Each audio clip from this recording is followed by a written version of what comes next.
Kia ora koutou katoa. My name's Natasha Beckman. I'm Country Director for New Zealand and the Pacific for British Council. Really excited this evening, or this morning in Scotland, to be talking to Michael Braithwaite, who is the Creative Director of the Edinburgh Military Tattoo, which has just taken place alongside the Edinburgh Festival in August this year. Michael, it's so nice to welcome you to this call and to see you. Likewise, Natasha, thank you. Good to see you again. Yes, and congratulations for just seeing incredible photography and footage from the event. So sad to not see it this year, but hopefully next year. Can you tell us a little bit about, first of all, the history of the Edinburgh Military Tattoo? Sure. Well, the tattoo began more than 70 years ago, not long, a year or two after the establishment of the Edinburgh International Festival, which is the sort of bedrock of Edinburgh in August, and began as a relatively modest affair on the Esplanade forecourt of Edinburgh Castle, and a few people came along to watch, and each year a few more people came along, and it's grown organically over the years to the spectacle you now see before you, where we play for 3 weeks and have a live audience of around 220,000 people, and then a TV international audience of 100 million. So it's got big. Fantastic. And can you tell us a little bit more about your role as creative director and also how you got involved with the tattoo? Sure. Yeah. Well, I'm the first civilian creative director of the tattoo. In fact, I'm the first dedicated creative director of the tattoo. So for 70 years, the tattoo has been helmed by a succession of retired generals, normally from the British Army, of different shapes and sizes, and have been extraordinarily successful what they've created. But with the retirement of my predecessor, Brigadier General David Allfrey, the tattoo board made a decision to split the role into a chief executive and a creative director, with the desire that they wanted to bring someone in from the world of entertainment with previous experience, whereas before anyone coming in had literally come straight from the army. So that's sort of how the role became available. In terms of my own involvement, I wouldn't have had a clue it was even coming up, because it wasn't on my radar or anybody else's, not knowing that this was the plan.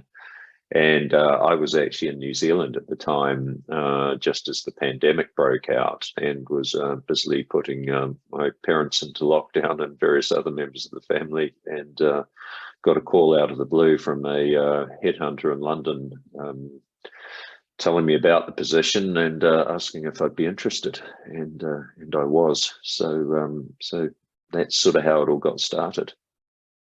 That's fantastic. And what kind of work were you doing previously, Michael, that meant that you were headhunted for the role? It's pretty exciting role. Yeah, a variety of things, I think. I'd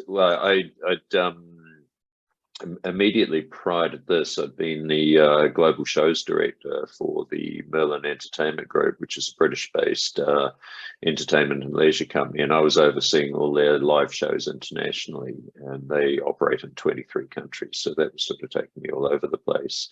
Prior to that, I was the producer of the Mayor of London's Outdoor Arts Festival for the London 2012 Olympics. I started off in the UK as a producer at Jim Henson's Creature Shop quite a few years ago now, and sort of worked a bit of a circuit in the British Isles ever since. Very interesting. And at British Council, we're really interested in the international links, and I guess in particular in my position, the links between Aotearoa New Zealand and Edinburgh in Scotland. So I wondered a couple of things. One is, I think you're from Dunedin. It'd just be interesting to know how growing up in Dunedin has influenced at all your time in Edinburgh. And also, has there been, I know the New Zealand Army Band were performing, but has there been any particular New Zealand content that you've integrated with the show this year?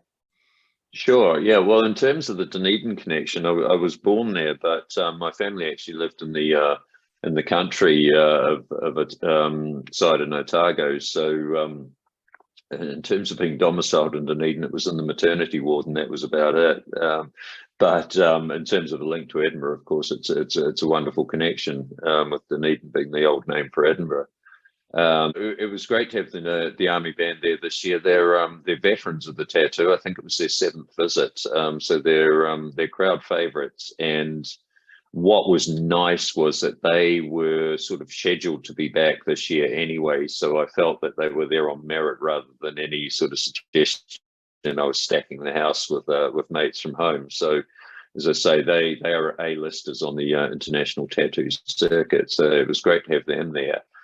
In addition, I had another group with us from New York City called the Highland Divas, 3 sopranos, 2 of whom are originally from Scotland, but the third, Nala Kavanagh, is originally a Dunedin girl. So we had another Kiwi connection there, and then purely by programming chance, the Highland Divas were in the show immediately prior to the New Zealand Army Band. So on the basis of that, I talked to both groups about creating a bit of a link, and so we were working quite closely with the Divas on their set and created a musical medley that began in Scots Gaelic and then morphed into Te Reo Māori, featuring a new single called Iowana that had been released by Moana Maniapoto and the Tribe last year. And with Moana's gracious consent, we were able to include that song, which then linked to the New Zealand Army Band coming on singing Te Rakahe. So we had lovely segment of Te Reo Māori in the show, which sounded and looked beautiful, and of course, created a great sense of pride amongst all the Kiwis who were involved in the show. That's fantastic. I can't wait to hear it. I think, if I'm correct in saying that it's televised not in August, but in December in New Zealand around Christmas time. I'm not entirely sure. Yeah, I think normally it goes out around Christmas time in New Zealand, and we will, of course, get the international screening schedule in due course.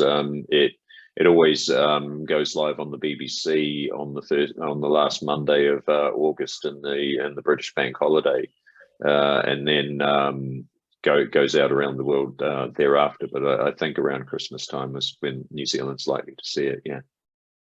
Oh, I can't wait to see it. And did you, I know there's so much going on. I was a little bit involved because our Minister for the Arts, Carmel Sepuloni, attended the Edinburgh Cultural Summit, which sits next to the Edinburgh Festival and Edinburgh Fringe. I know you met with her. It was really, really exciting, so I'd love to hear about that. But did you also manage to actually see anything in Edinburgh, or are you just completely busy in what you're doing? I know that's 2 questions, Yeah. then, Michael, sorry. Sure. Well, in terms of seeing things in Edinburgh, I had grand plans to see a lot of things, thinking that once the show had actually opened, that they probably wouldn't need too much of me. But I was completely wrong about that. So I got to virtually nothing else throughout August, which was a shame. But the show was just all-consuming through August, and of course we were having such great response from people that in turn generated people wanting meetings, people wanting to meet and do photographs and what have you.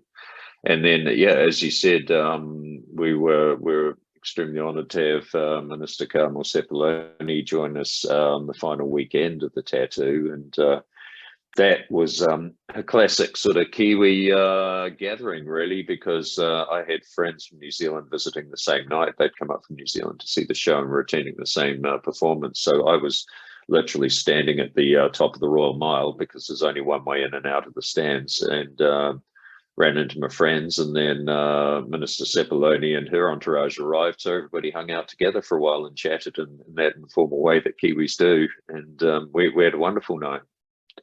Oh, thank you, Michael. Thank you so much for your manaakitanga, so, in faraway shores. So I guess what's next for you?